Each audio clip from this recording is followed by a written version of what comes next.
Antes de que empecemos, escuchad lo que nos va a contar Vicente Luis Mora.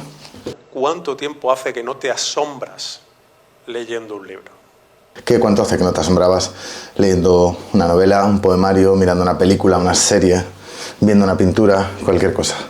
¿Cuánto hace? Pues de eso precisamente vamos a hablar hoy, de por qué ya no nos sucede eso, por qué ya no nos asombramos de los contenidos digitales, y para eso vamos a hablar del lenguaje, que es lo que contiene la información a través de la cual se manifiestan las obras artísticas, y lo que hoy se llama el contenido. Antes de nada vale la pena pensar sobre la palabra que el diccionario de Oxford en su web ha declarado como lo más importante, relevante, destacable del año, que es brain rot, cerebro frito, cerebro podrido. Los expertos del diccionario Oxford escogieron 6 palabras y dejaron votar en una votación pública durante 2 semanas a todo el mundo. La palabra que escogieron fue esta y se define de la siguiente manera. La palabra tiene que ver con una especie de reflejo de los estados de ánimo que han sido más destacados durante este año. El deterioro supuesto del estado mental o intelectual de una persona, especialmente como resultado de consumir en exceso material, hoy sobre todo online, considerado trivial o poco estimulante. Y también es algo que se considera como probable que cause ese deterioro. En otras palabras, básicamente lo que nos están alertando los amigos del diccionario de Oxford es de la baja calidad de los contenidos que se distribuyen a través de redes, y eso engloba a los contenidos culturales. Pues que si pasas demasiado tiempo scrolleando en TikTok, Instagram, Facebook, tienes bastantes probabilidades de acabar bastante quemado y de sufrir un cierto deterioro cerebral. ¿Y de qué está constituido todos estos contenidos, toda esta información, toda esta cultura en general que se distribuye a través de las redes, pues de lenguaje? Y esto precisamente es de lo que habla la lingüista del popular programa de televisión Pasapalabra, que es Lucía Sesma, en este libro La caja de palabras. En este libro Lucía nos habla sobre el poder del lenguaje, de cómo el lenguaje nos puede llevar a sitios inimaginables, de cómo el nombre de las cosas condiciona el modo en el que nos acercamos a esas cosas, el modo en cómo las percibimos, en el modo en cómo las asimilamos, cómo conocemos el mundo al final. Porque sí, las palabras, esto es muy importante, las palabras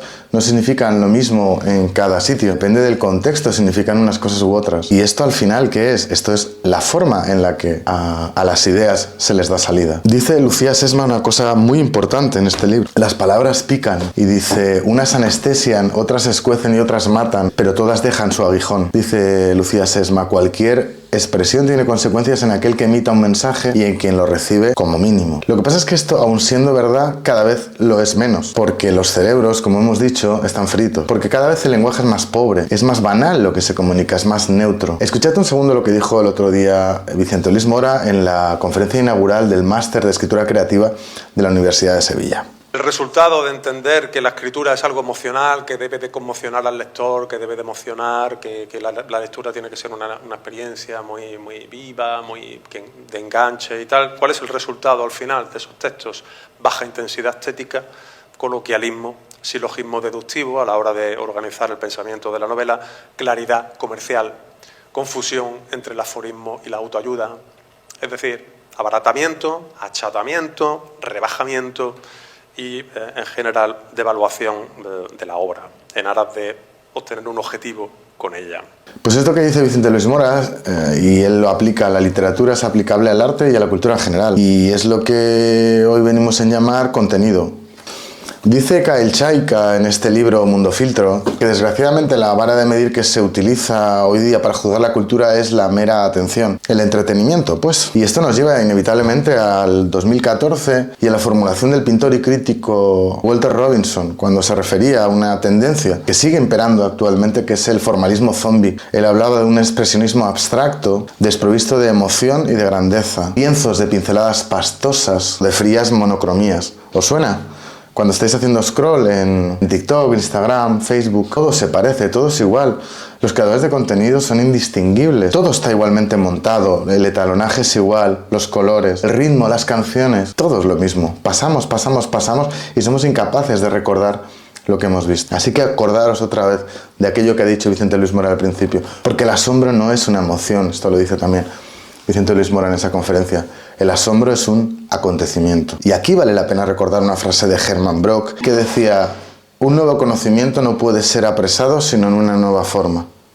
Si tenemos una nueva forma, si tenemos nuevo conocimiento consustancial a nuestra época y lo ponemos en las mismas vasijas que nos sirve para todo, y es que los temas no tienen ninguna importancia. El contenido no garantiza nada en el arte ni en la cultura. No se trata del tema, sino se trata de la forma, siempre la forma, la hibridación entre la forma y el contenido de la obra, las ideas. Y esto tiene que ver con un hecho crucial, y es que hemos pasado del capital cultural al capital de contenido. Con esto todo se ha vuelto homogéneo. Es decir, el artista, y esto por extensión vale a cualquier persona que participa de la cultura, ya no es, sino que está. El capital de contenido es muy sencillo. Simplemente consiste en entender cómo funcionan los flujos de información de las diferentes plataformas, saber a qué dan prioridad y cómo reacciona el público ante una creación determinada. Es decir, no estamos hablando de arte ni de cultura, estamos hablando de flujos, de contexto, de producto. Estamos hablando de no jugar con el contexto, de no subvertirlo, no jugar con la forma, de no inventar nuevas formas. Estamos hablando simplemente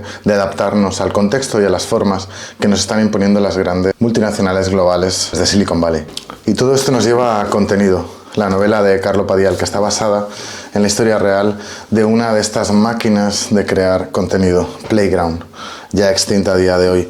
Esto es una ficción. En esta novela la empresa se llama Zenfire, pero sigue, resigue y prosigue con todos los diferentes estadios y evolución de lo que fue Playground. Por supuesto que es una novela hiperbólica, es una sátira, una novela divertida, inexagerada, como ya os decía, pero que nos habla de esa cultura del contenido, de esa cultura de lo igual, de lo homogéneo, de la cantidad. La novela de Carlo Padial sí es una ficción, pero nos alerta de todos los problemas que conlleva el tipo de generación de contenidos tales como los que proponía esta empresa Playground, con la voluntad de ser lo más similar posible, homogéneo, que se distribuyan con la mayor velocidad posible. Redactores, videógrafos, editores, toda esta gente que estaba dedicada a hacer este contenido, día a día copiaban a las revistas de tendencias anglosajonas. Era la copia de la copia de la copia. Y aquí es donde viene el kit de la cuestión, la simulación. Esto es lo más importante de esta novela de Carlo Padial. Todo es un como si, volvemos a lo de antes.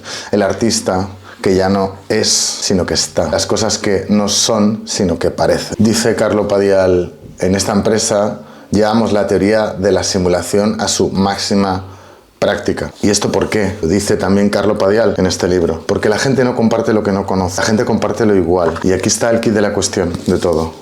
Subvertir el algoritmo. No podemos luchar contra ese ecosistema digital en el cual estamos inmersos desde hace ya unas cuantas décadas. Pero sí podemos subvertirlo, sí podemos encontrar las herramientas y los mecanismos de subvertirlo. No compartirlo igual, favorecer lo diferente, favorecer lo original, compartir lo nuevo, validar nuestra presencia y lo que compartimos en redes, todo aquello que sea diferente, único, nuevo, que nos hable de una manera original y única de cómo es nuestra contemporaneidad. En definitiva, que sea y mantenga y tenga una voluntad artística.